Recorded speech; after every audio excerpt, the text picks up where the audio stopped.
Oke, assalamualaikum warahmatullahi wabarakatuh. Selamat datang kembali di channel YouTube Singkat. Jadi di video ini kita akan membahas salah satu pekerjaan scam yang terjadi di Kamboja. Ya, beberapa waktu yang lalu atau beberapa bulan terakhir sangat banyak sekali kasus-kasus yang terjadi yang dialami oleh WNI asal Indonesia yang menjadi kasus penjualan organ tubuh oleh orang-orang atau oknum-oknum yang tidak bertanggung jawab. Mereka adalah petugas-petugas ilegal yang menyalurkan orang-orang yang mau dijual ginjalnya.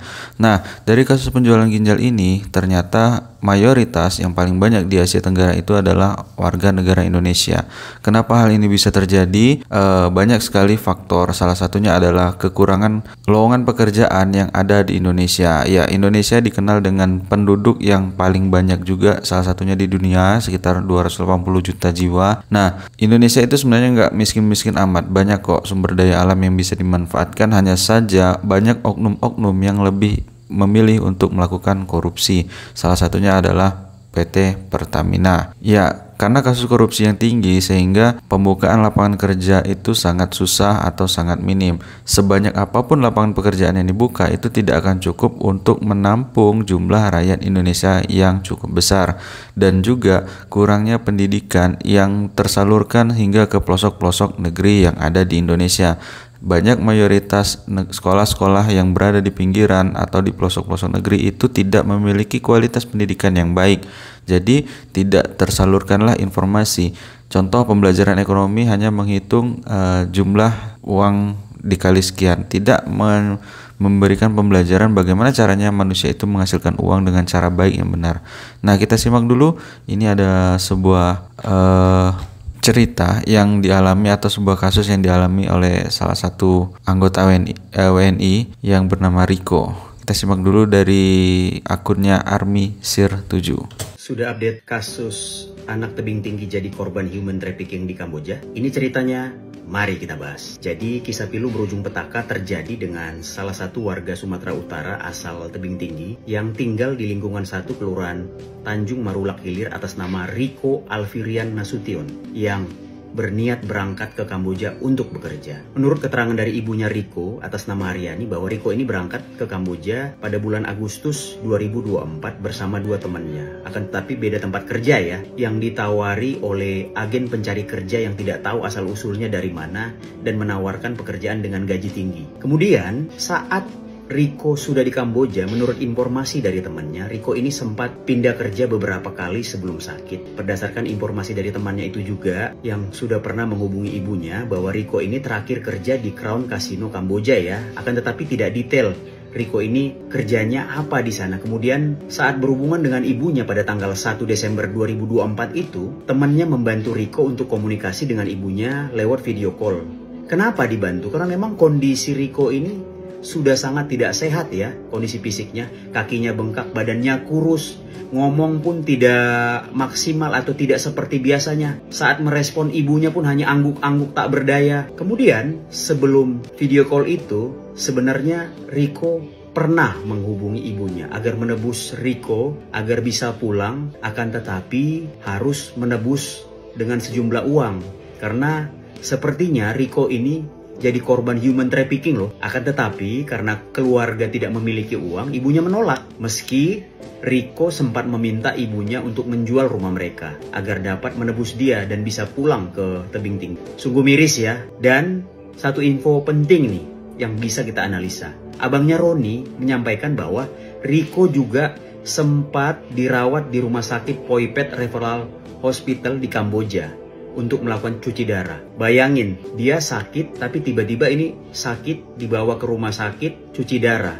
Ada apa ini? Ini perlu menjadi analisa kita semua. Sampai saat ini pun pihak keluarga sudah tidak dapat berhubungan dengan Riko, dan temannya juga yang sebelumnya masih berhubungan dengan pihak keluarga tidak dapat dihubungin, dan keluarga atau temannya juga tidak dapat mengetahui Riko ini ada di mana saat ini.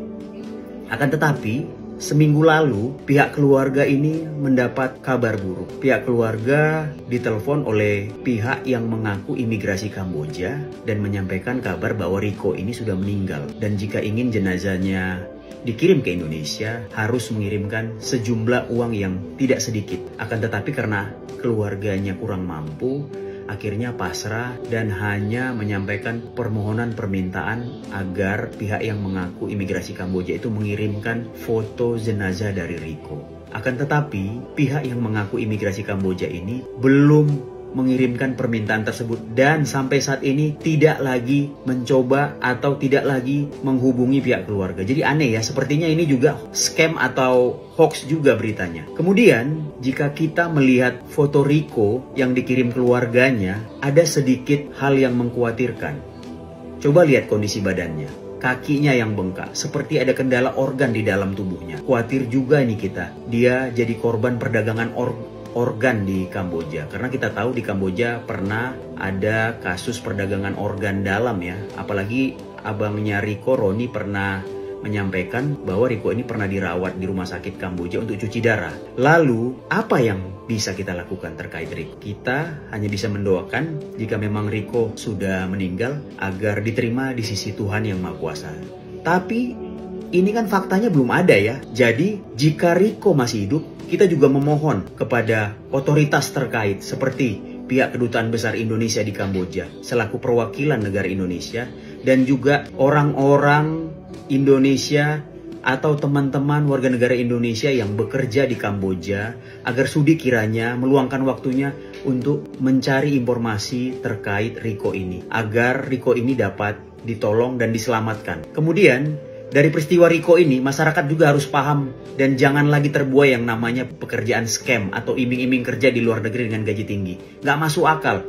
Jadi berangkat kerja harus dengan visa kerja, jangan dengan visa turis. Kemudian cari agensi yang terpercaya, yang terdaftar di Dinas Tenaga Kerja terkait. Kemudian ini penting banget nih untuk pekerja migran Indonesia yang sudah dapat visa kerja, sudah dapat kontrak kerja. Jangan lupa lapor diri ke perwakilan Indonesia yang ada di tempat kamu bekerja di luar negeri. Untuk apa? Pada saat kamu nanti seandainya ada kecelakaan kerja atau butuh pertolongan, kamu dapat dimonitor dan bisa memperoleh pertolongan. Dan yang tidak pernah lupa, untuk instansi terkait yang mengurus permasalahan pekerja migran Indonesia, kami mohon amat sangat, ini sudah jadi masalah darurat. Tolong diberantas oknum-oknum yang terlibat. Seperti kasus Riko ini. Agensi yang memberangkatkan Riko dan teman-temannya ini harus diusut karena ini sangat merugikan.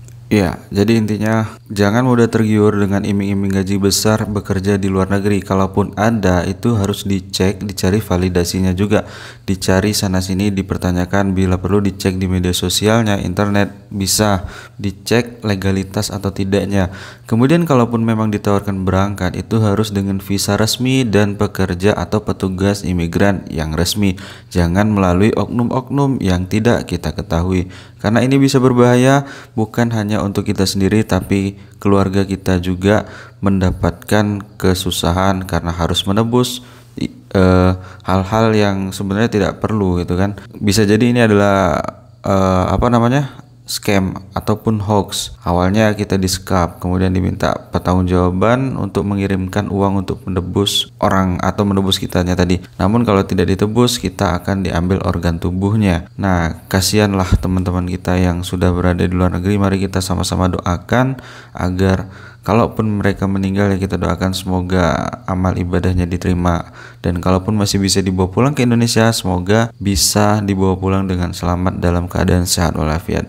Sekian dulu video hari ini. Jangan lupa klik like, share, dan juga subscribe. Dan nyalakan lonceng notifikasinya. Terima kasih. Assalamualaikum warahmatullahi wabarakatuh.